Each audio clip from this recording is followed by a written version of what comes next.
వి gold trusted gold buyers మీరు తాకట్టు పెట్టిన బంగారాన్ని విడిపించి ఈ రోజు ఉన్న మార్కెట్ ధరకు కొనబడను.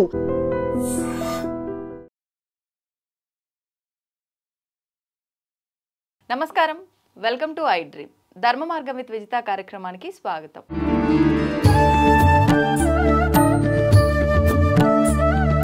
ప్రస్తుతం మనతో పాటు ఉన్నారు శ్రీ కామాఖ్య అమృత శోధన సంస్థ వ్యవస్థాపకురాలు వేణుశ్యామమ్మ గారు. ఇప్పుడు వారితో మాట్లాడి మరిన్ని విషయాలు తెలుసుకుందాం. నమస్కారం అమ్మా. అమ్మ, మనకు ఇప్పుడు ప్రస్తుతం ఆషాఢ మాసంలో మనం ఉన్నాము. మనకు మరికొద్ది రోజుల్లో ఆషాఢ అమావాస్య రాబోతోంది. ఈ ఆషాఢ అమావాస్య మరుసటి రోజు నుంచి శ్రావణ మాస పూజలు అనేవి ప్రారంభమవుతాయి. ముఖ్యంగా ఆషాఢ మాస ఈ అమావాస్య రోజున మనం ఆచరించాల్సిన విధి విధానాలు ఏమైనా ఉన్నాయా, వివరించండి. ఏదైనా అమావాస్య పౌర్ణమి 2 రోజులు ఏంటి అంటే చంద్రుడు 16 కళలతో ఉంటాడు. పౌర్ణమి రోజు ఏమిటి అంటే చంద్రుడు 16 కళలు మనకు కనిపిస్తాయి. అంటే ఆ వెలుగులో అది పౌర్ణమి నాటి చంద్రుడు అంటే జాబిల్ చంద్రుడు అని ఇవన్నీ మనం చూస్తాం. ఎందుకు అంటే ఆ 16 కళలు మనకు కనిపిస్తూ ఉంటాయి. ఇక్కడ అమావాస్య వచ్చేసరికి ఏంటి అంటే 16 కళలు కనిపించకుండా చంద్రుల్లో ఉంటాయి. అంటే ఒక విషయం మనం ఎప్పుడైనా చూడండి, మన శరీరంలో అన్ని పార్ట్లు బాగా పనిచేస్తున్నాయి. పనిచేస్తున్నప్పుడు ఒక పార్ట్ ఏదైనా పనిచేయకపోతే దానికి చాలా శక్తి ఉంటుంది. నిజం చెప్తే అంటే దాన్ని ఆపేస్తే ఇప్పుడు కళ్ళు లేదా కాళ్ళు ఏది పని చేయకపోయినా సరే ఆ ఎనర్జీ ఎక్కువ అవడం వల్లే ఏమవుతుంది అంటే వాళ్ళని మీరు చూసినప్పుడు వాళ్ళు చాలా గొప్పగా ఉంటారు. అంటే ఒక పార్ట్ ఏదైనా పని చేయని వాళ్ళని. దానికి ఎగ్జాంపుల్ కూడా ఏం లేదు.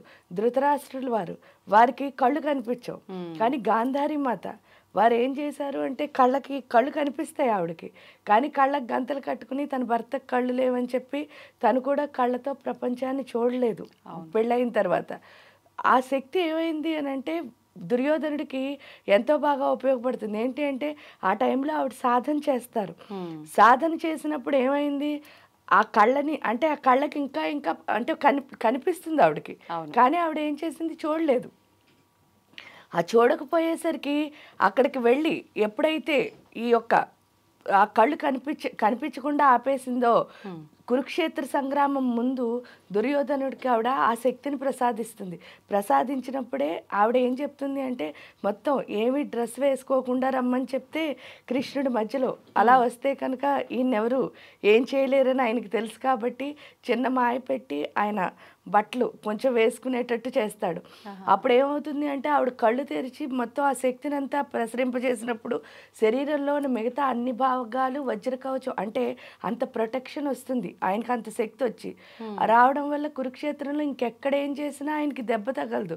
అప్పుడు కృష్ణుడు చెప్తాడు పలానా చోట అతనికి వీక్, అక్కడ నువ్వు చేయాలి. ఎందుకంటే అక్కడ డ్రెస్ వేసుకోవడం వల్ల ఏమైంది, ఆ యొక్క శక్తి వెళ్ళలేదన్నమాట. ఈ బట్ట అన్నది అడ్డేసింది, ఆపింది. అంటే చూడండి అంత శక్తి అనమాట. అంటే ఒక పని చేస్తున్న పార్ట్ని ఆపేస్తే అదేవిధంగా అందుకే ఏంటి అంటే మంత్ర జపాలు చేయాలి అమావాస్య రోజున. ఎందుకు చేయాలి అంటే మంత్రం వల్ల ఏమొస్తుంది అని అంటే మన మైండ్ ఎప్పుడు ఓవర్ థింకింగ్ అంటే పడుకున్నా సరే ఆలోచించేస్తూ ఉంటాం కదా, చేసేదేవి లేదు కానీ ఆలోచించేస్తూ ఉంటాం. సో ఇక్కడికి వచ్చేసరికి ఏంటి అంటే మంత్ర జపం ఎంత చేస్తామో అంత స్థిరత్వము అన్నది వస్తుంది. అందులో 16 కళలతో చంద్రుడు ఎందుకు ఉన్నప్పుడు మాత్రం ఇంకొంచెం స్థిరత్వం ఎందుకు వస్తుందండి అంటారు. ఎందుకు అని అంటే చంద్రుడు మన మనస్సుకు అధిపతి అవడం వల్లే ఆయన కళలు ఏవైతే ఉన్నాయో అంటే పాడ్యమి విద్య తదియ మీరు చూసినప్పుడు ఒక్కొక్క రోజు చంద్రుడి యొక్క రూపం మారుతూ ఉంటుంది. అంటే ఆ కళ తగ్గుతూ ఉంటుంది, పెరుగుతూ ఉంటుంది. ఈ పెరగడం తగ్గడం ఏదైతే ఉందో దాంతో పాటు మన ఆలోచనలు చంచలత్వం ఇంకా పెరిగిపోతుంది, అంటే ఫ్లక్చువేషన్స్. ఇక్కడ పౌర్ణమి అమావాస్య తిథుల్లో చేయడం వల్ల ఏమవుతుంది అని అంటే ఆ ఫ్లక్చువేషన్ పోయి ఏకాగ్రత అన్నది వస్తుంది, అంటే ఫోకస్. మనం ఎప్పుడైనా సరే దేవత ఉపాసన చేసినప్పుడు దేవత పైన చాలా కాన్సన్ట్రేషన్ అంటే ఏంటి అంటే ఏకాగ్రత అన్నది చాలా చాలా ముఖ్యం. కాబట్టి ఇక్కడ అమావాస్య రోజు చేస్తే ఇందాక చెప్పుకున్నట్టు ఆ పని చేసినప్పుడు అంటే అన్నీ మనకు కనిపిస్తున్నప్పుడు చేస్తే దానివల్ల ఫలితం ఏమిటి అని అంటే కొంచెం ఉంటే అసలు కనిపించిన దాని ఇంకొంచెం ఎక్కువ శక్తి కాబట్టి ఆ రోజు చేస్తే ఇంకా ఎక్కువ ఫలితాన్ని మనం పొందుతాం. అందుకని చెప్పేసి ఆ రోజు సాధన ఏది చేసినా సరే మనకి మంత్రం ఏది ఉంటే అది, అన్నిటికంటే మంత్రాలు ఏవి చేస్తే అది గొప్పది. ఈ ఆషాఢ మాసం కాబట్టి వారాహి ఉపాసనకి చాలా పెద్దపీట. ఎందుకు అని అంటే వారాహి నిజంగానే అందే అందిని నమః రుందే రుందిని నమః నా మంత్రంలో అంటే కళ్ళు ఉండాలట, కానీ కళ్ళు పనిచేయకూడదు అంటే మనం చూడాలి. ఆ చూసిన దాన్ని దేనికి తీసుకోకూడదు, మైండ్కి తీసుకోకూడదు. ఎందుకంటే చూసినంతసేపు దాని మీద మనకేం అభిప్రాయం ఉండదు. బుర్రలోకి ఎప్పుడు తీసుకుంటామో అప్పుడే మన అభిప్రాయాలన్నీ మారిపోయి దాని గురించి అక్కర్లేని ఆలోచనలన్నీ వస్తూ ఉంటాయి. అంటే వారాహి అలా మనని ఎక్కడికక్కడ ఎంతవరకు మనం ఉండాలి అన్నది మనకి తెలియచేసి మన సప్త ధాతువుల్ని చాలా శుభ్రపరిచి మన ఆరోగ్యవంతుల కింద చేయడం కాకుండా మనలో ఉన్న బుద్ధిమాన్యాన్ని అంటే బుద్ధి లేనితనాన్ని బుద్ధి అంటే మన బుద్ధి కరెక్ట్గా పనిచేసే స్థితికి అంటే ఈ మందబుద్ధి ఏదైతే ఉందో దాని నుంచి జ్ఞానంగా మాట్లాడేటట్టు చేసేది వారాహి. కాబట్టి ఆ జ్ఞానాన్ని ప్రసాదించడం కోసమని వారాహి ఉపాసన కనుక చేయగలిగితే అంటే వారాహి మంత్ర సాధన కానీ ఏదైనా చేయగలిగితే గురువుల దగ్గర తీసుకుని చాలా మంచి ఫలితము అన్నది ఆషాఢ అమావాస్య రోజు ఉంటుంది. అమ్మ ఇప్పుడు ఈ మరుసటి రోజు నుంచే మనకు శ్రావణ మాస ప్రారంభము. అసలు ఏంటి అంటే మనకున్న ఈ 12 మాసాల్లో కూడా ప్రత్యేకమైన మాసాలని 4గా తీసుకుంటే 4గిట్లో ఒకటి శ్రావణ మాసం.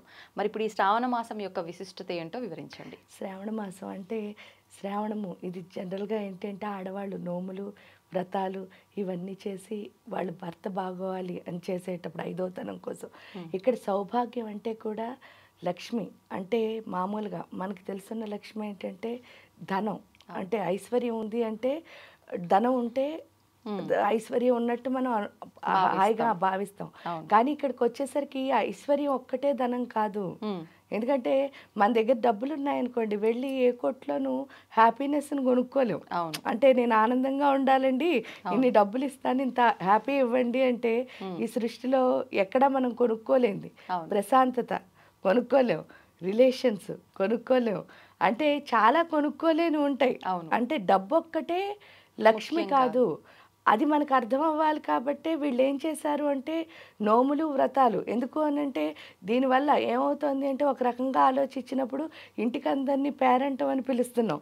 ఆ పిలవడం ద్వారా మనందరం కలుస్తున్నాం అంటే ఒకళ్ళతో ఒకళ్ళు. ఇప్పుడు ఎవరి పని వాళ్ళకు ఉన్నది ప్రతిరోజు. ఈ ప్రస్తుత బిజీ టైంలో ఒకరికొకరు టైం ఇచ్చుకోవడం తగ్గిపోయింది. ఎప్పుడైతే ఒకళ్ళతో ఒకళ్ళు కలిసామో అప్పుడే మన మధ్య ప్రేమ అనుబంధం ఏదైతే అవన్నీ పెరుగుతాయి. అంతేకాని మీ ఇంట్లో మీరుండి మా ఇంట్లో మేము ఉంటే ఊరికే ఎప్పుడైనా మాట్లాడుకోవచ్చు కానీ ఆ యొక్క బంధము అన్నది ఎక్కువ ఉండదు. అదే మనం ముఖ కలుసుకున్నప్పుడు ఆ బంధం అన్నది పెరుగుతుంది. కాబట్టి ఈ నోములు వ్రతాలు అని పేరు చెప్పి అందరూ కలుసుకునేటట్టు చేయడమే మన సాంప్రదాయం. దానివల్ల లక్ష్మి అన్నది నిజంగానే వస్తుంది. ఎందుకు అంటే హ్యాపీగా ఉంటే సంతోషమే సగం బలం కదా. ఆ లక్ష్మి ఐశ్వర్యం అంటే ఏంటి అంటే జ్ఞానం ఒక ఐశ్వర్యం, ప్రేమ ఒక ఐశ్వర్యం, విజయం ఒక ఐశ్వర్యం, అన్ని ఐశ్వర్యాలు మన దగ్గరికి వస్తాయి ఈ మాసంలో.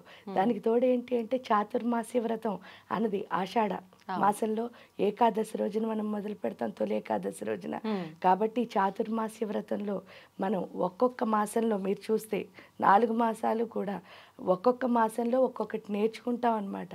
అలాగే శ్రావణ మాసంలో ఈ అంటే లక్ష్మి అంటే ఏంటో అర్థం చేసుకునే స్థితి. దానికి తోడు మనకి పరస్పర గౌరవం అన్నది మన సంప్రదాయంలో నేర్పించారు. మీరు చూస్తే నోములు వ్రతాలు చేసినప్పుడు వాయినాలు ఇచ్చుకున్నప్పుడు చూడండి, నేను ఇస్తున్నాను వాయినం అంటే తీసుకుంటున్నది ఎవరు అంటే గౌరీదేవి, అంటే ఇస్తున్నది ఎవరు అంటే మళ్ళీ గౌరీదేవి.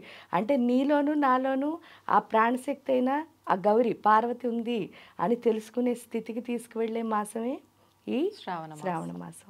అమ్మ ఇప్పుడు మిగతా మాసాల్లో కూడా ఇప్పుడు మీరు అన్నట్టు ఈ చాతుర్మాస ప్రారంభము ఆల్రెడీ అయిపోయింది. మనకు ఇక్కడే చాతుర్మాస దీక్షల్లోనే మనకు భాద్రపద మాసము, కార్తీక మాసము, శ్రావణ మాసము, ఈ ఆషాఢ మాసము 4 మాసాలు కూడా పూజలు ప్రత్యేకంగా చాలా విశేషం. ముఖ్యంగా తీసుకుంటే కనుక మనకు శ్రావణ మాసం నుంచి ఇంకెక్కువ పూజలు ప్రారంభమవుతాయి. అంటే ఇది లక్ష్మీదేవికి సంబంధించిన ఒక మాసం కాబట్టా లేదంటే ఎందుకు ఇంత భక్తి శ్రద్ధలతో మనం ఈ మాసం అంతా ఆరాధిస్తాం? మీరు చూస్తే ఒకసారి శ్రావణ మాసంలో మనం లక్ష్మిని గౌరిని కూడా పూజిస్తున్నాం. అవును. మళ్ళీ అక్కడికి వెళ్ళేసరికి ఏంటంటే ఆ భాద్రపద మాసానికి వెళ్ళేసరికి వినాయకుడిని పూజిస్తున్నాం. నెక్స్ట్ మాసం చూడండి, ఆశ్వీజ మాసం, అక్కడ దుర్గా రూపంలో అమ్మవారిని పూజిస్తున్నాం. అంటే లలిత దుర్గా మనం అమ్మవారిని పూజిస్తున్నాం. అవును. తర్వాత వచ్చేసరికి కార్తీక మాసంలో విష్ణువుని శివుణ్ణి పూజిస్తున్నాం. అంటే లక్ష్మి గౌరీ తీసుకెళ్ళి మన ఎవరిలో కలుపుతున్నారు? శివుడు విష్ణువులు. అంటే ఎందుకు చూడండి, లక్ష్మీదేవి విష్ణుమూర్తి యొక్క శక్తి. అవును. ఇక్కడ గౌరీదేవి వచ్చి శివయ్య యొక్క శక్తి. అంటే వాళ్ళిద్దరూ మన ఎక్కడ కలుపుతున్నారు అంటే ఆ తత్వంలో. ఇక్కడ ఆ తత్వం ఏమిటి అని అన్నప్పుడు ఫస్ట్ మాసం మీరు చూసినప్పుడు శ్రావణ మాసంలో లక్ష్మీ అమ్మవారు మనకి ఏంటి అంటే మాయ. ఎందుకు విష్ణుమూర్తి ఏం చెప్తున్నారు? విష్ణు మాయా విలాసిని. విష్ణువు మనకి ప్రతి చోట మాయ పెడుతూ ఉంటాడు. ఆ మాయలో ఒక మాయే లక్ష్మి అంటే ధనం అని. అంటే మనందరం దేని వెనకాల పరిగెడుతున్నాం అంటే ధనం వెనకాల పరిగెడుతున్నాం. కానీ మనకి ఎన్ని లక్ష్ములు ఉన్నారు? అష్టలక్ష్ములు ఉన్నారు. ఆ 8 లక్ష్ములు ఉన్నప్పుడు ఒకే లక్ష్మిని మనం పట్టుకున్నాం. ఆ పట్టుకోవడం వల్ల మనకి జరిగిన నష్టం ఏమిటి అని మనం ఒక్కసారి మనం ఆలోచించుకుంటే, ఫస్ట్ లక్ష్మి చూడండి మీరు, ఆవిడ పేరు ఆదిలక్ష్మి. ఆదిలక్ష్మి అంటే అర్థం ఏమిటి? ఈ శరీరం అన్నది మారుతుంది.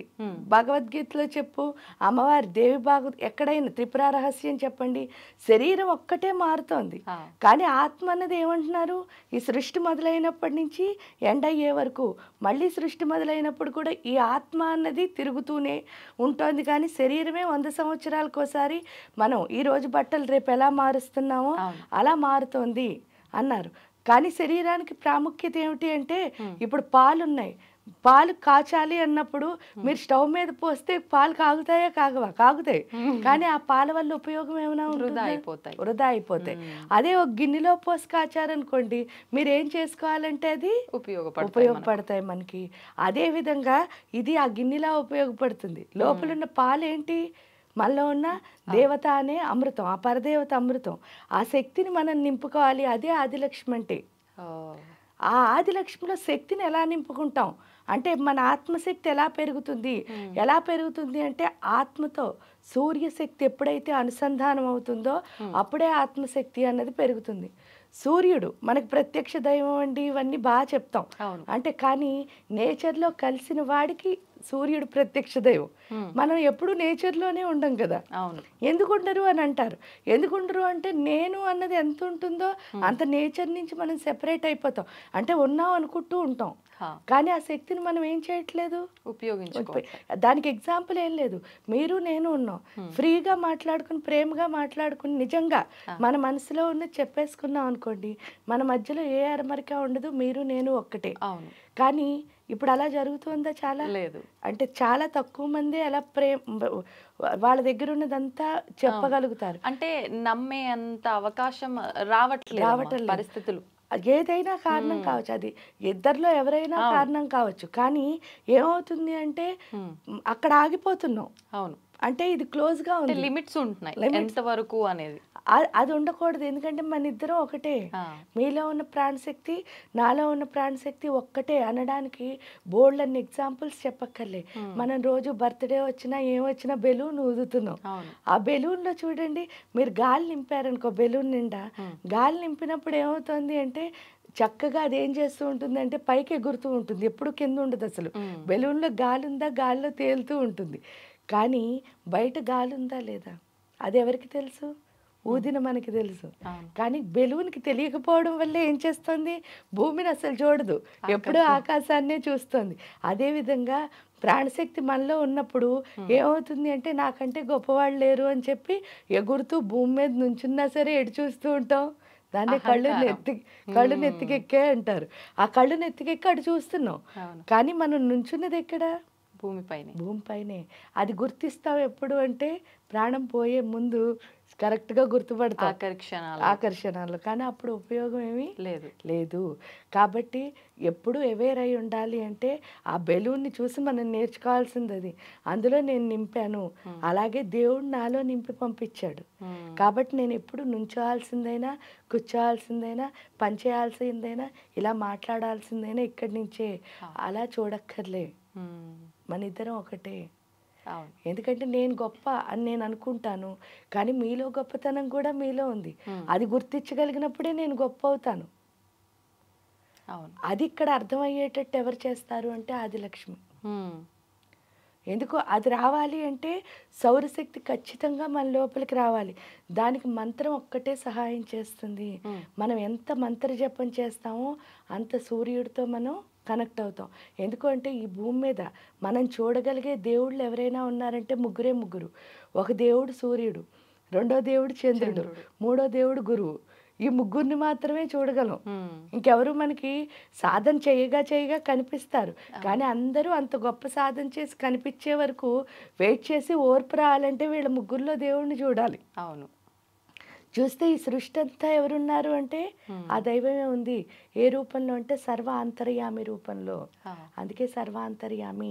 నా లోపల ఏదైతే ఆత్మ ఉందో అదే దైవశక్తి. అది తెలుసుకునేటట్టు ఆదిలక్ష్మి చేస్తుంది. ఎప్పుడు చేసిందో ఆదిలక్ష్మి మన లోపలికి వస్తేనే, మన ఆత్మశక్తి పెరిగితేనే మన యొక్క దృష్టి విద్య వైపు వెళుతుంది. అప్పటి వరకు మనం అట్రాక్షన్స్లో ఉంటాం తప్ప నిజమైన విద్యకి వెళ్ళము. అవును. ఆ నిజమైన విద్య ఏంటి అని అంటే చూడండి, ప్రతి దాంట్లోనూ నాకు సంబంధించిన జ్ఞానం ఉంది. ఈ సృష్టిలో ఏదైనా సరే ఉపయోగపడేదే. దానికి బోల్డ్ ఎగ్జాంపుల్స్. ఒక పూర్వం గురుకులాలు ఉంటాయి. ఆ గురుకులాల్లో ఒక గురువు గారికి 2 శిష్యులు ఉన్నారట. అంటే చాలా మంది శిష్యులు ఉన్నారు. వీళ్ళిద్దరిని ఆయన ఏం చేశారు అని అంటే వాళ్ళు మెడిసిన్ చేశారు. అంటే గురుకులంలో అప్పుడు ఆయుర్వేదమే కదా నేర్పించేవారు. ఈ ఆయుర్వేద మెడిసిన్ చేసినప్పుడు ఆ 2 శిష్యులకి గురువు గారు ఏం చెప్పారట అంటే, ఒరే బాబు, మీ ఇద్దరే ఇంకా ఫైనల్గా మంచిగా అయ్యారు, మిమ్మల్ని బయటకు పంపి మంచి డాక్టర్ల కింద ప్రపంచానికి నేను పరిచయం చేయొచ్చు, కాబట్టి మీరిద్దరూ వెళ్ళాలి. కానీ ఇద్దరిలో నేను ఒక్కడనే పాస్ చేసి పంపించగలను. ఎవరిని పాస్ చేయాలి అనడానికి ఇంక ఫైనల్గా ఒక టెస్ట్ పెడుతున్నాను. ఈ టెస్ట్లో మీ ఇద్దరిలో ఎవరు గెలిస్తే వాళ్ళు ప్రపంచానికి వెళ్తారు, ఇంకోళ్ళు మళ్ళీ ఇక్కడే ఉండి కొన్ని రోజులు సాధన చేయాల్సి వస్తుంది అని చెప్పేసి గురువు గారు చెప్పారు ఈ శిష్యులకి. చెప్పి ఆయన ఏం చేశారట, ఒక పెద్ద సంచి ఇచ్చారు ఇద్దరికి. చెరో సంచి ఇచ్చి అడవిలోకి వెళ్ళి మీకు వనమూలికలు ఉన్నాయి కదా, ఆకుల్ని ఏరుకుని రండి.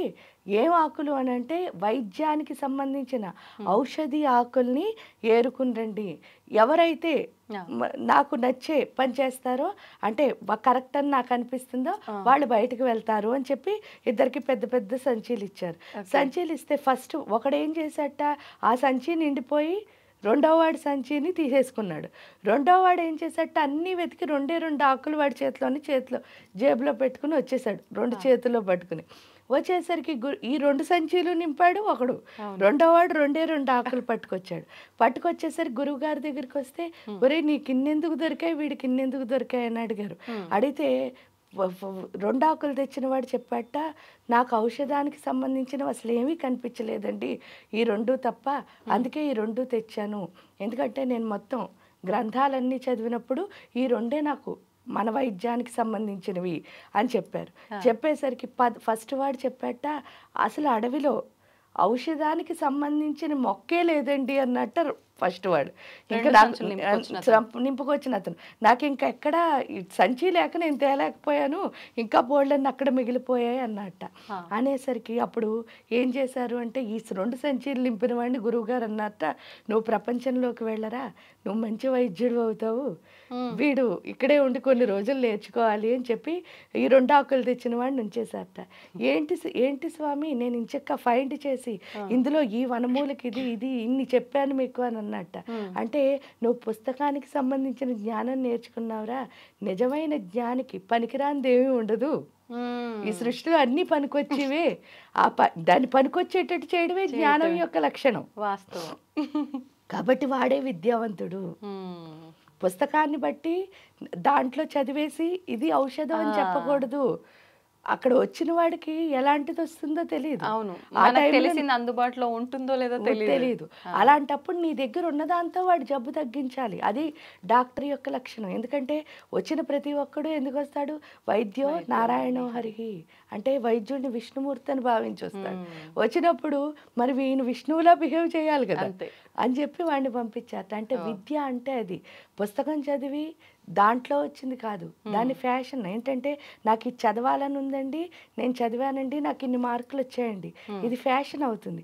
ప్యాషన్ ఏంటి అంటే, నీ దగ్గర ఏది ఉన్నా సరే అది నీకు సంబంధించిన దాని కింద మార్చేసుకుని అంటే అది నీకు సంబంధం లేని విషయమైనా సరే నువ్వు చేస్తున్న పనిలోకి దాన్ని ఏం చేయాలి, తీసుకొచ్చేయాలి.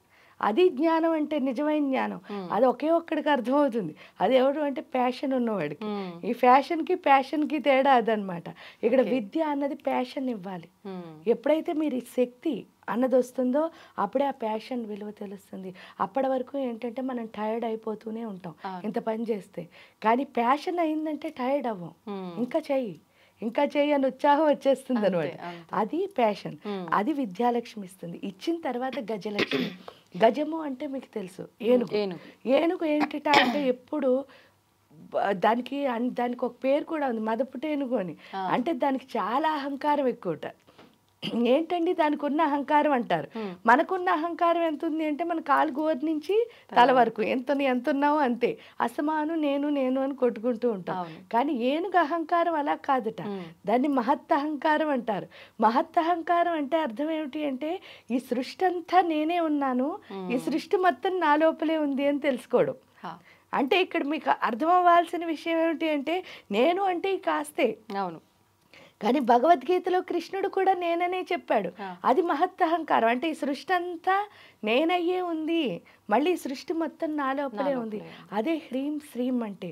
హ్రీం అంటే అర్థం ఏమిటి అంటే ఈ సృష్టి అంతా నేనే ఉన్నానని తెలుసుకోవడం. శ్రీం అంటే అర్థం ఏమిటంటే ఈ సృష్టి మొత్తాన్ని మన లోపలికి తెచ్చి. అది గజలక్ష్మి మనకి తెలియచేస్తుంది. అంటే ప్రతి దాంట్లోని ఎవరు కనిపించాలి, మనమే భగవంతుడు. అహం బ్రహ్మాస్మి అంటే ఇప్పుడు నాలో భగవంతుడిని చూశాను అనుకోండి, ఆటోమేటిక్ గా మీలో చూడగలుగుతాను. అంతేకాని నాలో చూడకుండా మీలో చూస్తానని పరిగెట్టాను అనుకోండి, ఎప్పుడు ఎందుకు చూడలేను అంటే స్వీట్ గా ఉంటుందని ఎలా తెలిసింది, మనం రుచి చూస్తే. అదే విధంగా దేవుడు అన్నదాన్ని మనం రుచి చూస్తేనే పలానా వాళ్ళలో అంటే ఇప్పుడు ఇందులో దైవత్వాన్ని చూడగలిగితేనే అందులో ఉన్న దైవత్వాన్ని చూడగలుగుతాం. అప్పటి వరకు చూడడం రాదు. అందుకని చెప్పేసి లేకపోతే ఎలా ఉంటుంది అంటే నేను గ్రేట్ అని చెప్పేసి అందరినీ తక్కువ చేసి చూడడం వస్తుంది. ఇక్కడ దైవత్వం చూస్తే ఇంకెవరిని తక్కువ చేసి చూడడం రాదు. ఎందుకంటే ఈ సృష్టి అంతా దేవుడే ఉన్నాడు, అంతా ఒక్కటే. అది గజలక్ష్మి నేర్పిస్తుంది. ఎప్పుడు గజలక్ష్మి నేర్పించిందో ఆటోమేటిక్గా ధైర్యలక్ష్మి అంటే అర్థం ఏమిటి అంటే నిజమైన కరేజ్ ఏంటి, అసలు భయం ఎందుకు అని అంటే మనం చాలాసార్లు చెప్పుకుంటాం. భయం ఎందుకు వస్తుంది అంటే అమ్మ కడుపులో ఉన్నంతసేపు అమ్మతో కలిసి ఉంటాం. ఆ కలిసి ఉండడం వల్ల ఏమవుతుంది అంటే ఆవిడే అన్నీ చేస్తోంది. కానీ బయటికి రాగానే అమ్మని ఎప్పుడైతే అమ్మకి బిడ్డకి ఉన్న సంబంధం ఎప్పుడైతే కట్ చేశారో ఇంత ప్రపంచంలో నేను ఒంటరి, ఆ ఒంటరితనంతో బతకడం వల్లే ఇన్సెక్యూరిటీస్. ఏది చూసినా సరే భయమే. అంటే ఇదేం చేస్తుందో అదేం చేస్తుందో, ఈ మోసాలు ఇవన్నీ ఎందుకు వచ్చాయి అంటే ఇన్సెక్యూరిటీ వల్లే. నేను ఒకదాన్నే. ఎప్పుడైతే ఈ యొక్క దేవత యొక్క శక్తి మన లోపల వచ్చిందని అర్థమవుతుందో అప్పుడు ఇంకా ఇన్సెక్యూరిటీ ఏముంది, ఆ నిజమైన తల్లి తండ్రి ఎవరో తెలిసిపోతుంది. ఎందుకంటే లోపల ఎప్పుడైతే దైవశక్తిని చూడగలిగామో ఈ ప్రకృతిలో ఉన్న ప్రతి దైవంతోనూ కలవగలుగుతాం. అప్పుడు మీరు నా దేవుడు అయినప్పుడు నన్ను మోసం చేయరని తెలిసిపోతుంది కదా. అవును, అంటే ప్రకృతి అంతా దేవుడిని చూసినప్పుడు దేవుడు ఎప్పుడు భక్తుడిని మోసం చేయడు. ఇక్కడ అది ఎప్పుడు అర్థమైందో పూర్తిగా ధైర్యంతో ముందుకు వెళ్ళగలుగుతాం. అది అయిన తర్వాత వచ్చే ఆవిడ సంతానలక్ష్మి.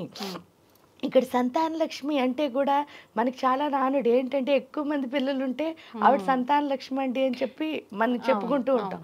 కానీ ఇక్కడ పూర్తి నిజమైన అర్థం ఏమిటి అంటే సంతానలక్ష్మి అంటే మనకి పిల్లలు పుట్టడం కాదు, మనం అమ్మ అవడం వేరు, పిల్లలు పుట్టడం వేరు. అమ్మ అవడానికి పిల్లలు పుట్టడానికి వ్యత్యాసం ఏమిటి అంటే అమ్మ అంటే ఎలా అవుతుందంటే తల్లి అవగానే స్వార్థం వస్తుంది అంటారు మీరు చూస్తే. అంటే ఆ పిల్లే నాది. కానీ ఇక్కడ నిజమైన తల్లి ఎప్పుడు ఏంటంటే అంటే అందరూ నా బిడ్డలే. అది ఎప్పుడు వస్తుంది అంటే రియలైజ్ అయితేనే వస్తుంది. అంటే ఈ సోల్కి ఏం రావాలి అంటే రియలైజేషన్ రావాలి.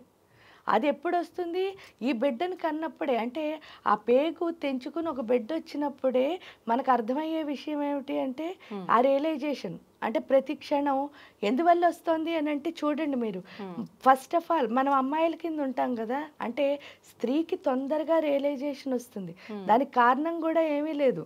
ఫస్ట్ అమ్మాయిల కింద ఇంట్లో ఉంటే మనకి మామూలుగా మన సాంప్రదాయంలో ఆడపిల్ల పుట్టగానే ఏమంటారు అంటే లక్ష్మీదేవి పుట్టింది అని చెప్పేసి చాలా అడుగులకు మడుగులొత్తి చాలా బాగా చూసే ఇల్లులు చాలా ఎక్కువ ఉంటాయి. ఎంతో బాగా చూసుకుంటారు ఆడపిల్లల్ని. ఎంతో బాగా చూసుకోవడం వల్ల వేళ్ళలో కొంచెం ఏమొస్తుంది అంటే పొగరు వచ్చేస్తుంది. ఆ పొగరు వచ్చి ఏం చేస్తారు అని అంటే అంటే మనం చెప్పిన మాట అన్ని చోట్ల నెగ్గుతోంది కదా. ఆ నెగ్గేసరికి ఇంకేమవుతుంది అంటే నేను చెప్పిందే రూల్ ఏమో అనిపిస్తూ ఉంటుంది. అనిపించి ఇంకా అమ్మ ఏం చెప్పినా వినం, నీకేం తెలీదు నాకు తెలుసు అని చెప్పేసి అమ్మ మీద కోపపడడం, ఆర్డర్ వేయడం. అంటే అలాంటి తప్పుగా కాదు, అంటే అన్ని ఆర్డర్లే, ఎక్కడ రిక్వెస్ట్ ఉండదు ఆ తల్లితో. అంత అలాగా అంటే ఏంటంటే నువ్వు నాకు ఎందుకు చేయలేదు, నేను వచ్చాను కదా, ఇలా కమాండింగ్. ఈ కమాండ్ చేస్తూ వచ్చిన ఆడపిల్ల ఏమవుతుంది అంటే ఫస్ట్ పెళ్ళి అవుతుంది కదా, ఆ ఫస్ట్ ఏదైతే కడుపు వస్తుంది అని అంటారో ఆ నెల తప్పగానే ఏమవుతుందిట అంటే ఈ పిల్ల బీజంతో పాటు జాలి అనే బీజం పడుతుందిట. కరుణాదయ ఎప్పుడు పడిందో ఈ బిడ్డ పెరుగుతూ ఉంటుంది, అంటే ఈ గుడ్డు పిల్లలా పెరుగుతూ ఉంటుంది కదా, అంటే బరువు ఎక్కువ అవుతూ ఉంటుంది. బరువు ఎక్కువైన ప్రతిరోజు అంటే ఈ 9 నెలల కాలంలో వాళ్ళలో ఏంటి అంటే కరుణ అనే రసం ఏమవుతూ ఉంటుంది. ఎందుకంటే ఇంతలా అమ్మ మోస్తేనే కదా మనం కూడా వచ్చాం. ఒక కూలీవాడు ఉంటాడు చూడండి, వాడు ఏంటంటే వాడికి డబ్బులు ఇస్తే ఏం చేస్తాడట అంటే కరెక్ట్గా ప్లాట్ఫామ్ మీద నుంచి మంది ట్రైన్లో పెట్టేసి వెళ్ళిపోతాడట. అంటే వాడికి బరువు దించడం అనే దానికి అవకాశం ఉంది, కానీ ఈ తల్లికి మాత్రం లేట. మొదలైందా 9 నెలల వరకు ఈ బరువును ఏం చేస్తూ ఉండాలి, మోస్తూ ఉండాలి. సో ఇక్కడ అంటే ఏంటంటే అందరికంటే కష్టమైన జాబు తల్లిదండానికి కారణం ఏమిటి అంటే ఇలా ఎవరు మోయరు కదా 9 నెలలు. దానికి తోడు ఏంటి అంటే కడుపులో ఉన్న బిడ్డ ఎలా ఉంది అన్నది ఎప్పుడూ ఆవిడకి లేదు. దాన్ని అసలు పుట్టకుండానే అపురూపంగా ప్రేమించగలిగిన శక్తి ఎవరు అంటే అమ్మ. అది ఎప్పుడు తెలుస్తుంది, మన కడుపులోకి ఒక బిడ్డ వచ్చినప్పుడే అమ్మ నన్ను అంతలా చూసింది అని. తీరా 9వ నెల ఈ బిడ్డ బయటకు వచ్చేస్తుంది. ఆ 9వ నెలలో అయిపోగానే నొప్పులు వస్తాయి చూసారా, అప్పుడు అర్థమవుతుందిట ఏంటి అంటే అమ్మ అంత కష్టపడితే నేను బయటకు వచ్చాను, ఎందుకు తల్లికి పునర్జన్మ అంటారు అన్నది ఆ నొప్పులు వచ్చినప్పుడే అర్థమవుతుంది. ఈ నొప్పులు వచ్చినప్పుడు వచ్చేదాన్ని ఏమంటారంటే సరెండరెన్స్ అంటారు. ఇక్కడ కరుణ వచ్చింది కదా ఈ 9 నెలలు, అప్పుడు శరణాగతి వస్తుంది. అమ్మ ఇంత కష్టపడితే నేను బయటకు వచ్చాను. ఆ శరణాగతి కాస్త ఈ పిల్ల పెద్ద ఊరుకోదు కదా, మళ్ళాగే కమాండ్ చేస్తుంది, ఆర్డర్ చేస్తుంది, అన్నీ చేస్తూ ఉంటుంది. చేస్తున్న ప్రతిరోజు వచ్చేది ఏంటంటే నేను అమ్మ దగ్గర చేసిన తప్పులు ఏమిటో అర్థమవుతూ ఉంటాయి. దాన్నే రియలైజేషన్ అంటారు. ఆ రియలైజేషన్ ఎప్పుడు వస్తుందో అప్పుడు ఏమవుతామంటే నిజమైన అమ్మ అవుతాం. ఆ నిజమైన అమ్మ అవడం అంటే అది ఒక్కసారి కనుక ఆ నిజమైన అమ్మ కనుక మనం అయ్యాము అంటే ఈ సృష్టిలో కనిపించే ప్రతి దాన్ని, ఈవెన్ మనం చేస్తున్న పనితో సహా ప్రతి దాన్ని ప్రేమించడం, గౌరవించడం వస్తుంది. అవును, ఇంకేమీ రాదు. ప్రేమించడం, గౌరవించడం ఒక్కటే వస్తుంది. అదే సంతాన లక్ష్మి అంటే. ఎప్పుడైతే మీరు అంత ఇష్టంగా, గౌరవంగా ఒక పని చేస్తున్నారో మీకు వచ్చేది ఎవరు? విజయలక్ష్మి. అందుకే ఆవిడ విజయలక్ష్మి అయింది. అంటే లైఫ్లో ఏ పని చేసినా సరే ఇష్టంగా, గౌరవంగా చేస్తే చాలు విజయం సిద్ధిస్తుంది. ఎప్పుడైతే ఆ విజయం అన్నది సిద్ధించిందో తర్వాత వచ్చే ఆవిడ విజయం అంటే ఏంటో కూడా లేదు, మీ కమిట్మెంటు ఏ విజయం. ఎందుకంటే ప్రతి క్షణం మీరు డెడికేటెడ్గా ఎంత కమిట్ అయి చేస్తున్నారు అన్నదే విజయము. మన చేతుల్లోనే ఉంటుంది, ఇంకెక్కడా ఉండదు విజయం అంటే. మనకి విజయం రావాలి అంటే మనమే కష్టపడాలి. అంటే మనం ప్రత్యేకించి ఏదో హడావిడి చేయవలసిన లేదు, మన కష్టమే మన విజయం. పైగా ఏంటి అంటే చాలా మంది చూడండి నన్ను వాళ్ళు తొక్కేసారు వీళ్ళు, అసలు అది అవ్వదు. ఎందుకు అవ్వదు అంటే మీరు నిజంగా కనుక ప్యూర్గా మీరు చేస్తున్న పనిని ఇష్టపడ్డారు అంటే మీ సృష్టిలో ఎవరు ఎందుకు తొక్కలేరు అంటే అరచేయిని అడ్డుపెట్టి సూర్యుడి కాంతిని ఆపేద్దాం అనుకుంటే మనం ఆపేయగలవా? మూర్ఖత్వం అవుతుంది. అదే విధంగా పొయ్యిలోంచి పొగ వస్తుంది అనుకోండి, మనం ఇలా గుప్పిళ్ళలో బంధిద్దామంటే అవ్వదు. అంటే ఈ సృష్టిలో బంధించలేనివి చాలా ఎలా ఉన్నాయో అదే విధంగా మీరు డెడికేటెడ్గా పనిచేస్తే ఆ షైన్ ఆపగలిగిన శక్తి సృష్టిలో ఎవరికి లేదు, ఈవెన్ మీకు కూడా. మీరు కామ్గా కూర్చుందాం అనుకున్నారు ఇంట్లో, కానీ సడన్గా ఎవరో వచ్చి మిమ్మల్ని బయటకు తీసుకొస్తారు. ఆ బయటకు తీసుకొచ్చింది ఈ రోజు వరకు ఏమవుతూ ఉంటుంది, అది మీకు తెలియకుండా కంటిన్యూ అయిపోతూ ఉంటుంది. అవును, అంతేనా? అంటే ఆ షైన్ మిమ్మల్ని ఆగనివ్వదు. ఎందుకు అంటే సూర్యుడు కాంతి ఎలా అయితే ఆపలేమో, అవును, ఆ యొక్క ఏదైతే ఉందో ఆ కాంతిని ఎవరు ఆపలేరు. కాబట్టి మనం చేయాల్సింది డెడికేటెడ్గా ప్రేమిస్తూ చేయడమే, అంతే విజయం వచ్చేస్తుంది. ఆ విజయలక్ష్మి అంటే అదనమాట. అక్కడికి వెళ్ళిన తర్వాత పూర్తిగా అర్థమవుతుంది, ఈ సృష్టిలో నన్ను ఎవరూ ఆపలేరు, ఈవెన్ నేను కూడా ఆపుకోలేను. నేను మీరు చూడండి, జీవితంలో చాలా చెయ్యొద్దన్న పనులే చేయాల్సి వస్తుంది. అవును, తెలిసి కొన్ని, తెలియక కొన్ని, కానీ దానివల్ల మనకి ఎంతో మంచి జరుగుతూ ఉంటుంది. దానికి కారణం ఏంటంటే విజయం వరించే టైం కనుక వస్తే ఎవరు ఏం ఆపలేరు మనతో సహా. అది అక్కడ మనకు అర్థమైపోతుంది విజయలక్ష్మి వల్ల. ఎప్పుడు అర్థమైందో నెక్స్ట్ ధాన్యలక్ష్మి. ధాన్యలక్ష్మి అంటే అర్థం ఏమిటి అంటే ధాన్యం అంటే అర్థం ఏమిటి, రైతు. ఆ రైతు పని ఏమిటో చూడండి. రైతు ఎప్పుడు ఆయన కోసం ఆయన పండించుకోడు. మీరు చూస్తే ఆయన మనందరి కోసం పండిస్తాడు, అంటే నిస్వార్థం అక్కడ నేర్చుకోవాల్సింది. అంటే స్వార్థం లేనితనం. ఇక్కడ నిస్వార్థంగా ఏం చేయాలండి అంటే ఆయన గింజల్ని ఏం చేస్తున్నాడు, పంచుతున్నాడు. అంటే ఏ గింజ అయినా పండించనివ్వండి, ఆ గింజల్ని పనిచేస్తున్నాడు. ఇక్కడ మనకు వచ్చిన గింజలు ఏమిటండి అంటారు, విజయం వల్ల వచ్చేది ఏమిటి అంటే అనుభవం అన్నది వస్తుంది. అంటే మీకు మెళకువలు తెలుస్తాయి. ఆ మెళకువలే అంటే మీ అనుభవాల సారమే ఏమవుతుంది, జ్ఞానం అవుతుంది. అంటే మనకు తెలిసిన జ్ఞానాన్ని నలుగురికి చెప్పాలి, అంటే పంచడమే. ఇక్కడ మనకేం తెలిసిందో దాన్ని చెప్పేయడమే. చెప్పేస్తే చాలా మంది అక్కడే ఫెయిల్ అయిపోతారు. ఎలా అంటే మనకు తెలుస్తున్నది ఎవరికి చెప్పకూడదు అనిపిస్తుంది. ఇప్పుడు మీ ఇంకోళ్ళ దగ్గర నుంచి నేర్చుకోవాలనుకోండి, అయ్యో నాకేం తెలియదు అనుకుంటారేమో అని చెప్పేసి ఈ రెండే మన ఎదగకపోవడానికి కారణం. ఎందుకంటే దేవుడు మాట ఇచ్చింది ఎందుకు, మనకు తెలుసున్నది చెప్పడానికి, తెలియంది నేర్చుకోవడానికి. ఈ రెండు చేయనప్పుడు ఇంకా ఆ మాట విలువ లేదు. కాబట్టి అందులో ఇంకోటి కూడా చెప్పాడు, విశ్వవర్ధనంబు విద్యాధనంబురా. అంటే మనం ఎంత స్ప్రెడ్ చేస్తే అంత ఏమవుతుంది, మన లోపల వృద్ధి చెందుతుంది. అదే దాచేసుకున్నాం అనుకోండి, ఇంతే ఉండిపోతుంది. ఇక్కడికి వచ్చిన తర్వాత అది అర్థమవుతుంది ధాన్యలక్ష్మి వల్ల. అంటే నేను ఎంత స్ప్రెడ్ చేస్తే నాకు అంత విద్య అన్నది, అంటే జ్ఞానం అన్నది వస్తుంది. ఎప్పుడైతే వచ్చిందో, అందుకే వివేకానంద కూడా చెప్తారు, అనుభవాల సారమే గురువు. అంటే మనలో ఉన్న ఏదైతే మనకు అనుభవం, అంటే విజయం వల్ల అనుభవం వచ్చిందో, మెళకువలు తెలిసాయో, ఆ మెళకువల్ని మనం చెప్పగలిగితే, ఇప్పుడు సపోజ్ నేను ఒకటి చెప్తున్నాను మీతో, మీరు దానికి ఒక మాట చెప్పారనుకోండి, దానివల్ల ఇంకో జ్ఞానం ఇంకో జ్ఞానం వస్తుంది. అంటే అర్థం ఏమిటి, ఇక్కడ నేను ఒక్కదాన్ని చేయగలిగింది అన్నది ఏమిటి అంటే ఏమి ఉండదు, కొద్ది వరకే ఇంతే ఉంటుంది. కానీ అందరం కలిస్తే మాత్రం బోల్డ్ చేయొచ్చు. అందుకే ఐకమత్యమే మహాబలం. అంటే మనందరం ఒకళ్ళకొకళ్ళు స్ప్రెడ్ చేసుకోవడం ద్వారా ఒకళ్ళలో ఒకటి ఉంటే ఇంకోళ్ళలో ఇంకోటి ఉంటుంది, ఆ మొత్తం అన్ని కలిస్తే బోల్డ్ అంత అవుతుంది. అక్కడే మనకు అర్థమవుతుంది ధాన్యలక్ష్మి వల్ల. ఎప్పుడు అర్థమవుతుందో, మన జ్ఞానాన్ని ఎప్పుడు మనం ఏం చేస్తూ ఉండాలి అంటే పంచుతూ ఉంటేనే పెరుగుతుంది, పెంచుకుంటాను అని అర్థమవుతుంది. అలా పంచుకోవడం అన్నది ధాన్యలక్ష్మి నేర్పిస్తుంది. అంటే మన దగ్గర ఏ శక్తి ఉన్నా సరే పంచాలి, అదే ధాన్యలక్ష్మి నేర్పిస్తుంది. అది జ్ఞానం అవ్వచ్చు, డబ్బు అవ్వచ్చు, లేకపోతే ఎనర్జీ అవ్వచ్చు. చూడండి, చాలా మంది హీలింగ్స్ అని చేస్తూ ఉంటారు. ఏదైనా కూడా అన్ని పంచాల్సినవే, దాచుకోవడం వల్ల ఉపయోగం లేదు. ఇంకా తర్వాత ఫైనల్ గా ఇవన్నీ వస్తే ధనలక్ష్మి వస్తుంది. కాబట్టి అదే ధనలక్ష్మి అంటే. ధనలక్ష్మి అంటే కూడా అర్థం ఏమిటి అంటే బీయింగ్ ప్రెజెంట్ అని. ఎవరైతే వర్తమాన కాలంలో ఉంటారో వాళ్ళ దగ్గరే ధనలక్ష్మి అన్నది నిలుస్తుంది. భూత భవిష్యత్ కాలాల్లో ఉన్నవాడికి ఎప్పుడు ధనలక్ష్మి ఎందుకు నిలవదంటే, లక్ష్మీదేవికి ఇష్టం లేనిది ఏంటి అంటే ఏడుపు. భూతకాలంలోకి వెళ్ళిన వాడు ఎప్పుడు ఏం చేస్తూ ఉంటాడు, బాధపడుతూనే ఉంటాడు.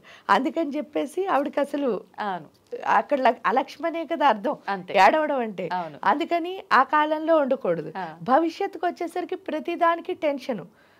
అసలు అమ్మ ఎప్పుడు ఎలా ఉంటుంది, ఎందుకంటే ఆవిడ అంత గొప్ప స్థితికారకురాలు. విష్ణుమూర్తి ఏం చేస్తున్నాడు, మొత్తం ఈ సృష్టిని అంతటిని 14 భువనాల్ని అనేక కోటి బ్రహ్మాండాల్ని పరిపాలిస్తున్నారు ఆయన. ఆ పరిపాలిస్తున్న రాజుగారు రాణి ఎంత బ్యాలెన్స్గా ఉండాలి.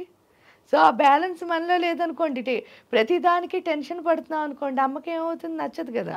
అందుకని భూత భవిష్యత్ కాలాల్లో ఉండకూడదు, వర్తమానంలో ఉంటేనే ఎవరుంటారు అంటే ఆ శివశక్తి ఎక్కి రూపిణి కింద లక్ష్మీ అమ్మవారు. దాన్నే లక్ష్మీ కళ అని అంటారు. అంటే లక్ష్మి అంటే నిజంగా ఏంటంటే ప్రశాంతం, తృప్తి అని అర్థం. లేనిదే ఇది ప్రతి ఒక్కరికి. ఆ తృప్తి ప్రశాంతం వస్తే చాలు మనం ఎలా ఉంటాం, ధనంగానే అంటే ఐశ్వర్యవంతులమే. తృప్తి లేని వాడి దగ్గర ఎంతున్నా ఐశ్వర్యం కాదు.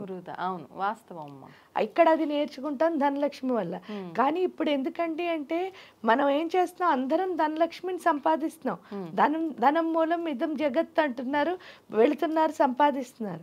సంపాదించేంటి ఇలా ముందుకు వెళ్తే హాయిగా ఎంతో హ్యాపీగా అన్నీ ఉండి ఆనందంగా ఉండే మనం కాస్త ధనం ఒక్కటి సంపాదించడం వల్ల ఏమవుతోంది అంటే వెనక్కి వస్తున్నాం. ఈ వెనక్కి వచ్చేసరికి ధాన్యలక్ష్మి పంచాల్సిన ప్లేస్ లో దాచడం మొదలెట్టాం. ఏంటి బ్యాంకుల్లో ఎప్పుడైతే దాచామో మనకి అర్థమైపోయింది కదా, దాస్తే ఏమవుతుంది, బ్లాస్ట్ అయిపోతుంది ఏ శక్తినైనా. అదే అవుతోంది, విజయం లేదు. ఎందుకంటే మీరు దాయడం వల్ల విజయం అన్నది సిద్ధించట్లే. విజయం ఎక్కడ లేదో అక్కడ సంతాన లక్ష్మి అంటే ప్రేమ అన్నది ఉండదు. ఎందుకంటే ప్రేమ అన్నది మన అందమైనతనం, అందవిహీనత ఏంటి అంటే ప్రేమించకపోవడమే. ఎప్పుడైతే మనకి ఏదైనా సరే ఇష్టం లేకుండా ఎందుకు వచ్చిన బతుకురా అని చేస్తున్నాం అనుకోండి, ధైర్యం అన్నదాన్ని ఏమవుతాం, కోల్పోతాం. భయం, ఎందుకంటే నాకు ఎందుకు వచ్చింది అని చేశాను అనుకోండి, మీరు నా వాళ్ళని నాకు తెలియదు. అంతే కదా. ఎప్పుడు ఏంటంటే ఎప్పుడైనా సరే అందరూ పరాయి వాళ్ళలాగే కనిపిస్తారు. మీరు నిజంగా నా వాళ్ళే అయినా నేను గుర్తించలేకపోతున్నాను. గుర్తించలేకపోవడం వల్ల ఏమవుతుంది అంటే అహంకారం. అంతే. ఏం చేస్తున్నా నా గొప్పలు నేను చెప్పేసుకుని అహంకారంగా ఉండడం వల్ల అందరూ ఏమవుతారు, దూరం అయిపోతారు. మనం ఏదిస్తే అదే తిరిగి అన్నట్లుగా మనం ప్రేమగా ఉంటే మన చుట్టూ ఉన్న వాళ్ళు కూడా కలిసిపోతారు ప్రేమగా. లేదు అంటే అందరూ దూరంగా వెళ్తున్నారు. దూరంగా వెళ్ళడం వల్ల అహంకారం ఎక్కడ ఉంటుందో అక్కడ విద్య అన్నది అసలు ఉండదు. ఎక్కడ విద్య లేదో అక్కడ శక్తి అన్నది ఉండదు. శక్తి లేదు అనడానికి ఒకే ఒక కారణం, అందరూ డి విటమిన్ టాబ్లెట్స్ వాడడమే. ఎందుకంటే సూర్యుడు శక్తి ఉంటే డి విటమిన్ టాబ్లెట్స్ అవసరమా, లేదు. అంటే చూడండి, ఇలా వెనక్కి రావడం వల్ల దానివల్ల ఏంటి అంటే మానసిక పరిస్థితి సరిగ్గా లేకపోవడం వల్ల అందరితో ఫైట్ చేయాలనిపిస్తుంది. ఎందుకంటే మీరు హాయిగా ఉన్నారనుకోండి, ఎవరేం చేసినా టేక్ ఇట్ ఈజీ అంటారు. అవును. అదే కనుక మీరు వీక్ గా ఉన్నారనుకోండి, ఎంత చిన్న విషయాన్ని మీరు ఏం చేస్తారు, అంత భూతద్దంలో చూస్తారు. అంటే మన వీక్నెస్ ఫైట్ చేయడం తప్ప స్ట్రెంత్ కాదు. అది తెలుసుకునే స్థితి రావాలంటే ఇలా వెళ్ళాలి. లేదు అంటే ఇప్పుడులాగే వెనక్కి వచ్చేస్తాం. అది శ్రావణ మాసం మనకి నేర్పిస్తుంది. పైగా ఇక్కడ లక్ష్మి అంటే కూడా మనకి వనరుల్ని ప్రసాదిస్తుంది. అంటే మనకి ప్రతి క్షణం రీసోర్స్ ఇచ్చేది ఎవరు అంటే ఈ ప్రకృతిలో. అందుకే ఆవిడ ప్రకృతి నమః. ఆ రీసోర్స్ ఇస్తున్న లక్ష్మి ఇది నాదే అని తెలుసుకునే స్థితి ఎవరిస్తారంటే గౌరీ, పార్వతీదేవి. అందుకే ఈ మాసం అంత గొప్పది ఎందుకయింది అంటే నాకు వచ్చిన రీసోర్స్ నాదే అని తెలుసుకున్నవాడు సక్సెస్ అవుతాడు. నాదే అని తెలుసుకొని వాడు ఏమవుతాడు, ఫెయిల్యూర్ అవుతాడు. అందుకని చెప్పి నాదే అని తెలుసుకునే స్థితి ఎవరిస్తారు అంటే ఈ యొక్క గౌరీదేవి ఇస్తుంది.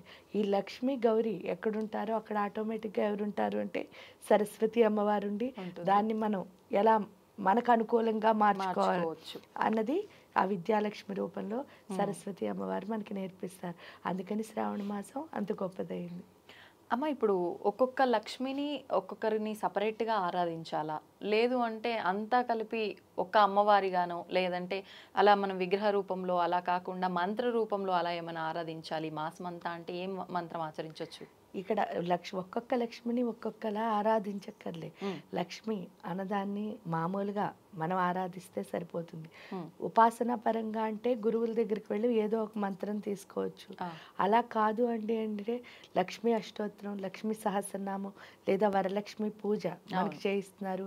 ప్రతి శుక్రవారం పూజ అన్నది ఉంటుంది. అక్కడ కూడా చూడండి 9 గ్రంథులు అంటే 9 ముళ్ళు వేసి మనకి తోరం కడతారు. ఆ 9 ముళ్ళు ఏంటి అని చూస్తే మన నవరంధ్రాలే. ఒక్కొక్క రంధ్రాన్ని మనం ఏం చేస్తున్నాం, అక్కడ ప్యూరిఫై చేసుకుంటున్నాం. ఎప్పుడైతే ప్యూరిఫై చేస్తున్నామో అప్పుడు ఏమవుతుంది అంటే ఆ రంధ్రాల్లోకి ఈ యొక్క ఎనర్జీ శక్తి అన్నది వెళుతుంది. ఎప్పుడు ఆ రంధ్రాల్లో అంటే మన నవరంధ్ర పూరితమైందే శరీరం అంటున్నారు కదా, అవే నవమ గ్రంథులు. అందుకే ఒక్కొక్క వేసినప్పుడు ఆ ముడి వేసినప్పుడు మనతో ఒక శ్లోకం కూడా చెప్పిస్తారు.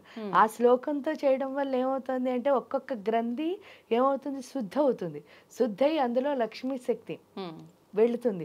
ఎప్పుడైతే వెళ్ళిందో మనం ఎవరిలా మారుతాము అంటే ఆ లక్ష్మీ అమ్మవారి కింద. ఎందుకు అంటే ఇక్కడ ప్రతి దాంట్లోనూ కూడా ఆ దేవతలా మనం మారడమే నేర్పిస్తున్నారు. అందుకే వాయినాలు ఇచ్చినప్పుడు కూడా నువ్వు గౌరీదేవి నేను గౌరీదేవి అంటే పరస్పర దేవతని చూడడం అన్నది మనకి నేర్పుతున్నారు. ఇక్కడ ప్రతి ఏ పూజ చేసినా అంతే, ఆత్మని శుద్ధి చేసుకోవడానికి తప్ప మనం ఏం చేసామంటే కోరికలతో ముడిపెట్టి ఆ ఆత్మశుద్ధి అన్న దానికి దూరం అయిపోతున్నాం. కానీ ఆత్మశుద్ధి అయితే ఈ కోరికలే ఉంది అంతే. మీరే దేవత అయ్యారనుకోండి, మీరు తీర్చే ఆవిడవుతారు. అవును. అప్పుడు ఇంకెవరినైనా అడగాల్సిన పని ఉంది అంతే. అవునమ్మా. అంటే ఆ దేవతే మీరైనప్పుడు మీరే తీర్చే ఆవిడవుతారు కదా. అలా అయ్యేటట్టు తయారవ్వాలి ఏ పూజ చేసినా. ఇక్కడ మనకి హిందూ ధర్మంలో నేర్పింది కూడా అదే. కానీ దాన్ని ఎందుకో వదిలేసి శరీరానికి సంబంధించిన దాంతో అంటే ఇది కావాలి అది కావాలని అడగడంలోనే ఉండిపోయాం. దాన్ని దాటడమే ఈ నోములైనా వ్రతాలైనా లేకపోతే ఈ చాతుర్మాస్య వ్రతాలైనా. ఇప్పుడు ఈ నోముకి వ్రతానికి మధ్య డిఫరెన్స్ ఏంటమ్మా? నోముకి వ్రతానికి మధ్య డిఫరెన్స్ ఏమిటి అంటే ఏమీ లేదు. వ్రతం అంటే అర్థం ఏమిటి అంటే ఒక సంవత్సర కాలం పాటు వాళ్ళు ఏం చేస్తూ ఉంటారంటే పలానాది దీక్ష అని చెప్పి దాన్ని ఏమంటారు అంటే సూర్యుడు పుట్టినరోజు నాడు తీసుకుని చేసేవాళ్ళు ఉంటారు. అంటే మాఘమాసంలో జనరల్గా అందరూ చేస్తారు ఆ వ్రతాలు అన్నవి. ఇవి ఏంటంటే ఆ సంవత్సరం అంతా వాళ్ళు ఆ వ్రతాన్ని చేస్తారు. లేదు అది ఎప్పుడైనా చేయొచ్చు. కానీ నోము అనేసరికి ఈ మాసంలోనే అంటే శ్రావణ మాసం నోములు అంటే శ్రావణ మాసం, కార్తీక మాసంలో కూడా కొంతమంది చేస్తూ ఉంటారు ఆ కార్తీక మాసం నోములు. అంటే అలా ఆ మాసంలోనే చేసేవి నోములు అవుతాయి. ఇది ఏంటి అంటే సంవత్సర కాలంలో వాళ్ళు దీక్ష తీసుకుని ఎప్పుడైనా చేసుకుంటారు ఆ సంవత్సరం. ఇప్పుడు 16 ఫలాల నోములని ఇలా దీక్ష తీసుకుని చేసుకునే వాళ్ళు ఉంటారు. అది ఏంటంటే వాళ్ళు మొత్తం ఎప్పుడైనా చేయొచ్చు, రెండు ఒక్కటే.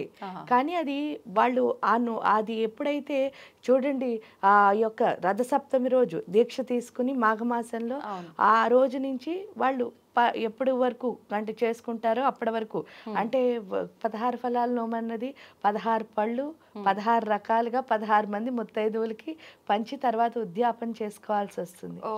అది ఏమవుతుంది అంటే వ్రతం. ఆ వ్రతం అయిపోగానే అది అయిపోతుంది.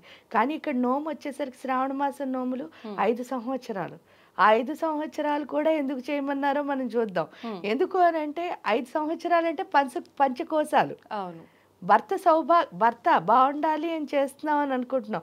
ఇక్కడ ఏంటి అంటే నేనే ఆయనకి శక్తినిస్తున్నాను. అంటే ఒక గృహిణిని ఎవరైనా సరే ఇంట్లో ఉన్న గృహిణిని దేవత అని పిలుస్తాం మనం చూస్తే. అంటే ఇల్లాలే దేవత అని.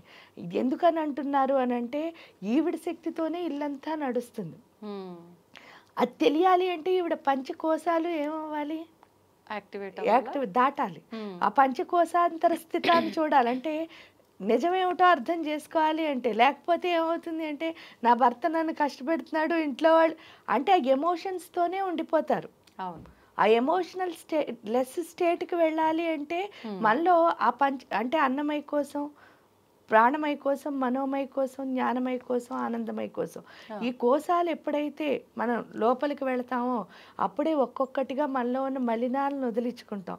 వదిలించుకున్న తర్వాత నేనే మొత్తం దీన్నంతటినీ కాపాడుకోవాల్సిన దాన్ని. ఎందుకు అనంటే దేవత ప్రతి ఇంట్లోనూ ఉండలేదు కాబట్టి అక్కడ సృష్టించింది ఎవరిని అంటే అమ్మని. మరి ఆ అమ్మలా రియలైజ్ అయ్యి ఉండాలి కదా, ఎమోషనల్గా ఉండకూడదు కదా. ఆ స్థితికి వెళ్ళడానికే ఈ నోములు పెట్టారు. ఒక్కొక్క 5 సంవత్సరాలు. ఎందుకంటే పెళ్ళైన వెంటనే చేయమంటున్నారు, అప్పుడే ఎక్కువ ఎమోషన్స్ ఉంటాయి. సంవత్సరం అయ్యేసరికి అడ్జస్ట్ అయిపోతారు. అవునా? ఈ సంవత్సరం లోపలే బోల్డ్ అని గొడవలు. అందుకని ఒక్కొక్క స్థితిలోనూ ఇక్కడ ఫస్ట్ అన్నమయ్య కోసం అంటే కూడా చూడండి, అన్నీ చెప్పడానికి కాకుండా ఒక అన్నమయ్య కోసం గురించి మామూలుగా చెప్పుకుంటే అన్నమయ్య కోసం అంటే నేను అన్నది వదిలేయని అర్థం. అంటే అర్థం ఏమిటి అంటే పరోపకారార్థం ఇది శరీరం. ఆ పరోపకారార్థం అంటే ఏంటంటే ఎంటగెలిచి రెచ్చగలు ఇంట్లో ఉన్న అందరి కోసం నువ్వు సేవ చెయ్యాలి. అప్పుడు నువ్వు ఇంక బాధపడటానికి నువ్వు వచ్చిందే వాళ్ళు సేవ చేయడానికి. అంటే బాధ్యతను చక్కగా నిర్వర్తించాలి. ఎందుకంటే అందులో స్త్రీకి కూడా చాలా నైపుణ్యం ఉంటుంది. ఆవిడ పుట్టడంతో మీరు చూడండి వాళ్ళు చేసినంత అందంగా ఇంకెవరూ చేయలేరు. అంటే పుట్టడమే ఆర్గనైజేషన్ స్కిల్స్ అన్న వాళ్ళకి వస్తాయి. ఎందువల్ల అంటే ఈ కుటుంబాన్ని అంతటినీ నడపాలి కదా, ఏ ఇంబ్యాలెన్స్ లేకుండా. ఎందుకంటే ఒకళ్ళు గొడవ చేసే వాళ్ళు ఉంటారు, ఒకళ్ళు ప్రేమించే వాళ్ళు ఉంటారు, ఒకళ్ళు ప్రతిదానికి ఫీల్ అయిపోయే వాళ్ళు ఉంటారు, ఒకళ్ళకి షార్ట్ టెంపర్ ఉంటుంది, మళ్ళీ వెంటనే పోతూ ఉంటుంది. కానీ వీటన్నిటినీ బ్యాలెన్స్ చేయాల్సింది మాత్రం ఈ అమ్మే. సో అందుకని వీడికి నోములు పెట్టారు. ఎందుకు అంటే ఆ బ్యాలెన్స్ నేర్చుకుంటుంది అనమాట ఈ 5 ఏళ్లలో.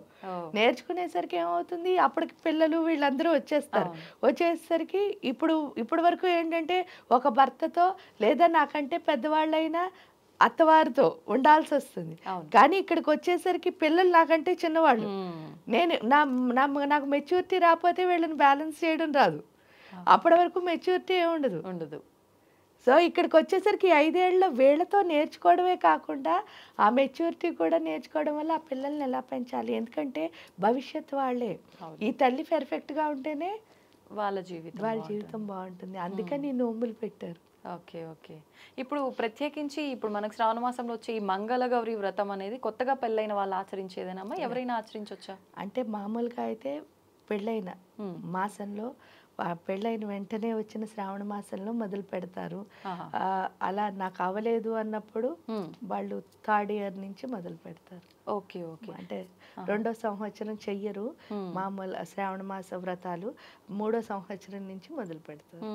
ఇప్పుడు ఈ వరలక్ష్మి వ్రతం విషయానికి వస్తే కూడా అంటే సుమంగలిగా ఉన్న ప్రతి ఒక్కరూ ఇది ఆచరించాల్సిన ఒక వ్రతం అని చెప్పొచ్చు. కానీ కొంతమంది వంతన ఉంటేనే చెయ్యాలి అని చెప్పి అంటూ ఉంటారు. అంటే భగవంతుడి పూజకి వంతనలు ఇవన్నీ చూసుకోవాలంటారా? చూసుకోవాలి అంటే వాళ్ళ ఇంట్లో ఎందుకు అని అంటే చూడక్కర్లేదు. నిజం చెప్తే ఇది ఆత్మకి సంబంధించింది. పర్సనల్ ఒపీనియన్ అడిగినప్పుడు అస్సలు చూడక్కర్లేదు. ఎందుకు అంటే దేవుడికి పూజ చేయడానికి అసలు ఇవన్నీ అవసరం లేదు. కానీ ఏమవుతుంది అంటే దేవుడి పూజ కంటే భయము, సెంటిమెంటు అన్నవి చాలా గొప్పవి. ఎందువల్ల వీళ్ళు అదే భయంతో చేస్తున్నారు అనుకోండి.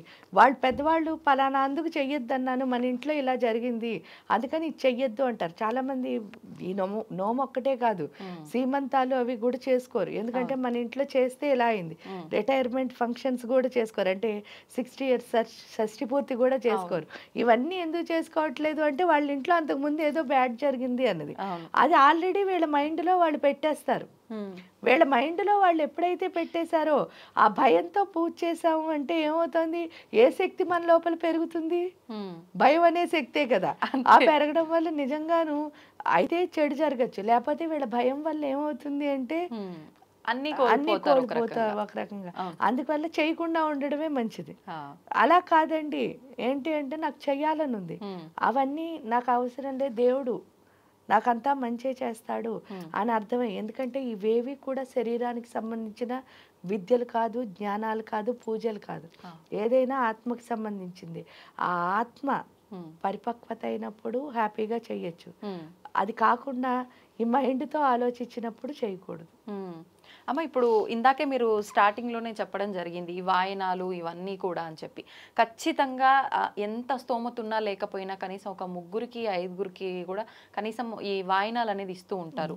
ఎందుకని ఈ వాయనాల సాంప్రదాయం వచ్చింది? ఈ వాయనాల సాంప్రదాయం ఫస్ట్ చెప్పింది కలుసుకోవడానికి ఒకటి, రెండోది ప్రతి ఒక్కళ్ళలోనూ భగవంతుడిని చూడడానికి ఒకటి. ఎందుకు అని అంటే స్త్రీకి చాలా అవసరం. అది ఎందుకు అంటే ప్రతి ఒక్కళ్ళలో భగవంతుడిని చూడడం. ఇప్పుడు సపోజ్ ఉంది, మీరు మామూలుగా ఇలా కూర్చున్నారు, ఎవరో వచ్చారు ఇంట్లో, వచ్చి ఏం చేస్తారంటే బయట వాళ్ళతో అయితే ఏవైనా సరే కొంతవరకు మనం కామ్గా ఉండిపోతాం, ఎందుకు అనవసరమైన గొడవ. కానీ ఇంట్లో ఎవరైనా ఏమైనా అన్నారనుకో, ఇప్పటి వరకు నేను పని చేస్తుంటే చూసి నన్ను తిడతారా అని చెప్పి ఏమొస్తుంది, ఉక్రోషం వచ్చేస్తుంది. దాంతో ఫైటింగ్కి దిగిపోతాం. ఫస్ట్ అంటే ఎక్కడైనా సరే మనం చూడాల్సింది దేన్ని, భగవంతుడిని చూస్తే గొడవ ఉండదు. ఇంట్లో ప్రశాంతంగా ఉండాలి అంటే ఫస్ట్ భగవంతుడిని చూడడం రావాలి. అంటే ఏదో నేను భగవంతుడిని చూస్తానంటే కొన్ని రోజులు ఆ అడ్జస్ట్మెంట్ బాగుంటుంది. ఆ తర్వాత ఒకేసారి బ్లాస్ట్ అయింది అనుకోండి, ఆ ఎమోషన్స్ అన్ని అదో పెద్ద అగాధం అయిపోతుంది, బేభత్సమైన అగాధం అయిపోతుంది. అలా కాకుండా మనలో ఎమోషనల్ బ్యాలెన్స్ అన్నది రావాలి. కాబట్టి ఫస్ట్ ఒక్కొక్కళ్ళని చూడడం నేర్పిస్తున్నారు. ఆ చూడడం నేర్పడం వల్ల మీరు ఎంతైనా సరే పూజ చేశారు అంటే ప్రశాంతం అన్నది ఎవరి లోపలికి వస్తుంది, మన లోపలికి వస్తుంది. దాన్ని అలా కంటిన్యూ చేయడం కోసమే మీరు చూస్తే వెంటనే భాద్రపద మాసం, వెంటనే ఆశ్వీజ మాసం, మొత్తానికి ఏ మాసం అయినా చేయమంటారు. ఇప్పుడు చూడండి, ఆషాఢ మాసంలో వారాహి అన్నారు. జనరల్ గా శూన్య మాసం అని ఏ పని చేయకూడదు అంటారు, కానీ పూజ చేయొచ్చు. ఎందుకు చెయ్యొచ్చు అంటే ప్రతి మాసం మీకు ఒక్కొక్క పూజ ఎందుకు పెట్టారు అని అంటే దానివల్ల భర్త సౌభాగ్యం అను, లేకపోతే నువ్వు ఏదో ఒక సెంటిమెంట్ అన్నది అక్కడ పెట్టి ఆ దేవుడితో కనెక్ట్ అవ్వడం ఎందుకు నేర్పించారంటే మానసిక ప్రశాంతత కోసం, ఈ ఆత్మశక్తిని పెంచుకోవడం కోసం. ఈ ఆత్మశక్తి ఎందుకు పెంచుకోవాలండి అంటారు. నిజంగా విపత్కర పరిస్థితులు కుటుంబానికి వస్తే పురుషుడి కంటే స్త్రీయే ధైర్యంగా ఉంటుంది. మీరు చూసినప్పుడు అంటే ఏదైనా మనకి చాలా గొప్ప ఇబ్బందులు వచ్చేసాయి, అప్పుడు స్త్రీ నుంచున్నట్టు స్టాండ్గా పురుషుడు నుంచోలేరు. ఎందుకు అంటే ఈవిడ తల్లి, ఆవిడ ఏం చేస్తుంది, నుంచుని వీళ్ళందరినీ ఏం చేస్తుంది, నుంచో పెడుతుంది. వాస్తవం. కాబట్టి ఆ టైంలో మరి ఈవిడికి ఎమోషన్స్ ఉంటే ఎలా పనికొస్తుంది? అందుకని వీళ్ళు ఏం చేశారు, ప్రతిరోజు ఆత్మశక్తిని పెంచుకోవడం నేర్పించారు పూజల ద్వారా. ఎందుకంటే నిజంగా మంత్రం ద్వారా మాత్రమే ఆత్మశక్తి పెరుగుతుంది, ఇంకో అవకాశం లేదు. కాబట్టి ఆ మంత్రం చదవడం మనకి నేర్పారు. ఇప్పుడు ఈ పూజలు, ఈ వ్రతాలు చేస్తున్నప్పుడు కూడా అమ్మ హస్బెండ్ ఖచ్చితంగా పక్కన ఉండాలా? చాలా వరకు ఈ వరలక్ష్మి వ్రతము ఇలాంటి వ్రతాలు చేస్తున్నప్పుడు సింగిల్గా మాత్రమే ఆడవాళ్ళు ఒక్కరు చేస్తుండడమే చూస్తాం. కానీ ఇది దంపతులు ఇద్దరు కలిసి చేస్తే పూజలకి దంపతులు కొన్ని వ్రతాలు వాటికి అసలు నిజం చెప్పాలంటే వీళ్ళు చేసేవి కాబట్టి వీళ్ళు ఒక్కళ్ళు చేసుకుంటే సరిపోతుంది, ఉండాలి అని రూల్ లేదు. ఎందుకంటే వాళ్ళ కోసం అంటే అందరూ బాగుండాలని చేస్తున్నదే కాబట్టి వీళ్ళొక్కళ్ళు చేసినా ఇది అందరికీ వెళుతుంది కదా. తల్లికున్న స్వభావం ఏమిటి అంటే వ్యాపించే లక్షణం, అంతే వాయువు యొక్క లక్షణం. ఆవిడ దగ్గర ఏమన్నా ఆవిడకి వచ్చింది ఏంటి అంటే రైతులా పనిచేయడమే. కాబట్టి ఆవిడకు ఈ శక్తి వచ్చినా పంచుతుంది, డబ్బు వచ్చినా పంచుతుంది, ప్రేమ వచ్చినా పంచుతుంది. వాళ్ళకి ఉంచుకునే లక్షణం ఎక్కడా లేదు. కాబట్టి తల్లి ఒక్కటి చేస్తే చాలు, ఇల్లంతా బాగుంటుంది. అట్ ది సేమ్ టైం పిల్లలకైతే ఖచ్చితంగా ఎందుకు నేర్పించాలి అంటే మీరు నేర్పిస్తేనే నెక్స్ట్ వాళ్ళ కుటుంబాన్ని వాళ్ళు చక్కగా చూసుకోగలరు. కాబట్టి సంతోషం అమ్మా, చాలా మంచి విషయాలు తెలియజేశారు. శ్రావణ మాసం యొక్క విశిష్టతను కూడా చాలా చక్కగా వివరించారమ్మా. ధన్యవాదాలు. తవ్వుతూనే శివలింగం సరే దాన్ని అట్లా కప్పేసేయండి, చూపించదండి. మూర్తి పూజ కాదు, సాక్షాత్ బ్రజేంద్ర నందన భగవాన్ ఉన్నారు మూర్తిలో. ఏమీ ఆశించకుండా ఆరాధించే వాళ్ళు కూడా ఉన్నారా ప్రభుజీ? నిజమైన భక్తి అంటే మనకు తెలియదు కాబట్టి